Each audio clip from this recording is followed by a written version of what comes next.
guys, how are you? Mike here from Mondays with Mike. Thank you so much for joining me for another episode. It's a pleasure to have you guys here, and I'm happy to be here another full week ahead. So let's go ahead and dive into this week's message. And actually, this week's message is a question. We're going to ask the question, which is it too late to be who you might have been? So I'm going to repeat that again. Is it too late to be who you might have been? And the answer to that is yes, it is too late. It's too late to be who you might have been, because if we're talking about who you might have been, we're talking about the past. What opportunities, were presented to you in the past, whether it was a week ago, a month ago, a year ago, I don't care if it was 10 years ago, those opportunities are gone. So whoever you might have been in the past, that's gone. We can't go back. We can't go back and take advantage of those opportunities. So yeah, is it too late to be who you might have been in the past? Sure, yeah, it's too late. But we're not going to focus there. What good does that do to focus in the past, right? There's plenty of things I wish I would have done differently when I was 15, 18, 22, 25. But if I keep focusing on that, what I didn't do and who I could have been and how much further along I could have been with my reading and finances, etc., my health, then I'm taking my eye off the prize of what's right now, what's available to me right now at this moment. Who do I want to be today, right now, tomorrow, next week, next month? That's what we should focus on, guys. So yeah, it's too late to go back and change things.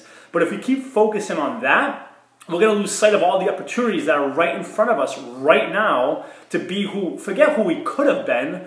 How about we focus on who we can be, who we will be in the future? So I'm going to suggest that we all do that. So instead of focusing on who we could have been, whether it was like, hey, I tried losing weight, 4 years ago or whatever, it didn't work, or I tried, that relationship or that business and it didn't work. Okay, well, forget then. I mean, let's keep our eye on the prize now. What do we want for ourselves now? Whether we're 20, 30, 40, 50 years old, like, oh, it's too late, I missed my time. Well, says who? What if we live for another 30, 40, 50, 60 years, right? Are we going to keep looking at, who we might have been 20 years ago when we have another 20 to 50 years ahead of us? So let's focus on who do we want to be today, right now, at this minute. Who do we want to be tomorrow and, next month, next year, 10 years from now? So let's focus on that. So forget, who we might have been. Let's focus on who are we going to be today.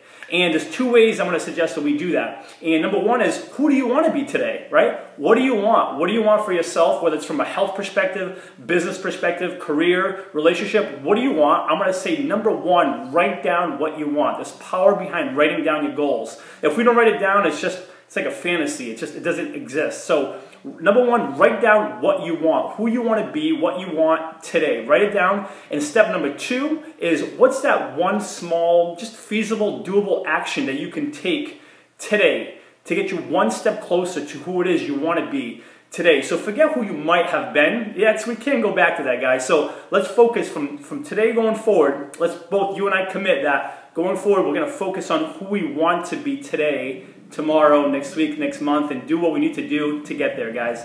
Deal? That's this week's message. I hope it helps, guys. I hope it resonates, because you're awesome, and I want you focusing on who you are and who you will be going forward. So if I can help you in that process, reach out to me anytime. It's Mike at thewellnessbucket.com. You're awesome. Until next Monday, cheers.